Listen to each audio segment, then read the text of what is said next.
My name is Nicole. I'm a mom and an artist, and recently I painted this. If you don't know what it is, that's okay. Let's take a look at what I did wrong, what I did right, and what I could have done better.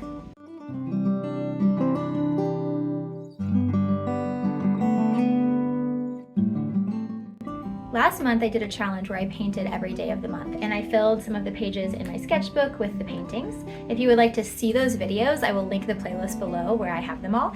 But one of the days, the prompt was a waterfall. If you can't tell it's a waterfall, that's totally fine. I wouldn't be able to tell either if I didn't already know what it was.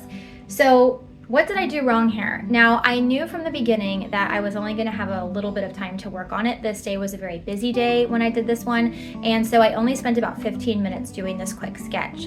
However, there are a couple key things that I did wrong as I looked at it later, so I wanted to analyze it on a video. So as I analyzed this painting after I had done it, I thought of two things that I did wrong that I could have done better, and one thing that I actually did right. And I thought that this painting was a really good way to illustrate a couple of these techniques and fundamental principles of watercolor. So the first thing that I did wrong is that there's absolutely no depth or three-dimensional qualities to this painting at all. Going into it, I knew that I didn't have a lot of time to spend. I only spent about 15 minutes on this sketch, and so I knew it was going to be a little bit more abstract and less detailed than maybe the others, but I still needed something. I needed something to indicate distance, depth, direction of sunlight, anything to give it any kind of shape. Instead, it just looks like three blobs and columns of color.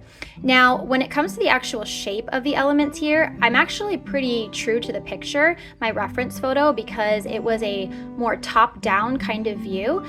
So the shapes of these are actually okay, but without, like I said, those highlights, light, shadow, any kind of variance in the tones and colors, it just looks like columns of color, and you lose absolutely all elements of the three-dimensional qualities of a waterfall. So that was the first thing that I did wrong. The second thing that I did wrong was if you look at these highlights, which I blocked out using masking fluid, I'm going to zoom in a little bit to just have a closer look here.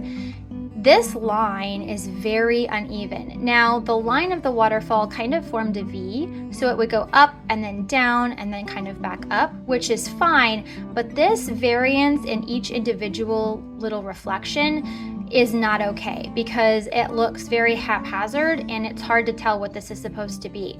Most of the time, watercolor is incredibly forgiving, and you can have little variances in the lines and shapes when you're painting something like flowers or stones, but there are certain times when you have to be exact and precise or else it ruins the whole thing, and this is one of those times, and I did not do that very well at all. So let's talk about what I did right. If you look at the color of this water, it's mostly green with some browns in it. And you might think, well, water is blue. But this is something that I think we don't think about very often maybe, especially if you're a beginner. And that's that there are a lot of tropes when it comes to colors. Things like water is blue, shadows are black, grass is green, and we don't necessarily realize that in reality there are a lot of other colors that go into some of these elements than we might think.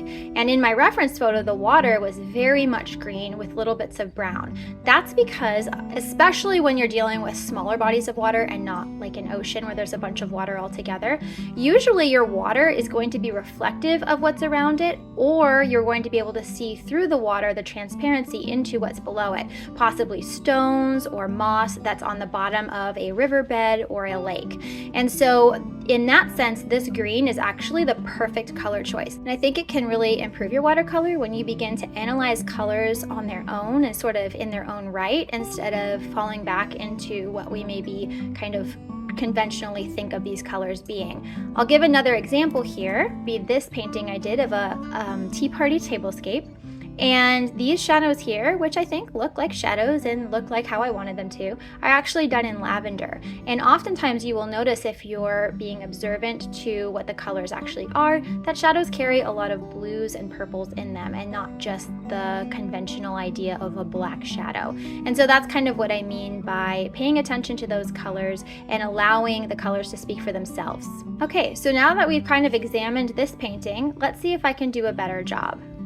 Okay, so for this one, I started with a different perspective, and then I also began by putting down some blue where the rock faces were going to be in shadow, just to add a little bit of depth of value. In the background, I did a blend of brown and green like I had done before without any real detail, but I tried to make it so that the brown came up to the side of the water, and then you could see where the trees and shrubs took over at the top. I added the same green for the water that I had before, but as the water fell over the cliff and into the little pool at the bottom, I also added little bits of blue, and I hoped that that would just show where the water was falling away from those strong reflections of the trees at the top, and the sunlight was catching it and making it reflect a little bit blue. Then I added the dark shadowed faces of the rock, which was a lot of fun. I thought really helped make the picture come a little bit alive, and put those dark shadows and values where the sunlight was not hitting, in contrast to those lighter areas at the top where the sun was able to reach. Then at the end, I just removed the masking fluid that had preserved my highlights, and I was finished. Okay, so let's do a little comparison side by side here. Okay, so while this painting is not fantastic, I don't think that it is, it's a lot closer to what I was envisioning than this one, and I think that you can at least kind of tell what it's supposed to be. I've got some variances in color, which not only add elements of intrigue and interest, but also give kind of the idea of shadow here. I really love this rock and the way that one turned out, so I'm going to be experimenting more with the kind of techniques that I used on this one, because I think that that one turned out really well. I'm still not quite satisfied with these reflective lines of water. It's hard to be specific when you're trying to be fast, so I think I just need to study water a little bit more to be able to quickly sketch out what looks like realistic reflections and splashes when it comes to waterfall. I still have a lot to learn about nature painting, but this is definitely better, and I'm quite pleased with how it turned out, and I will continue to work on my techniques and skills of painting and observation. If you have any questions or you'd like to critique these pieces, please feel free to leave me a comment, and I will see you next time I'm painting. Bye!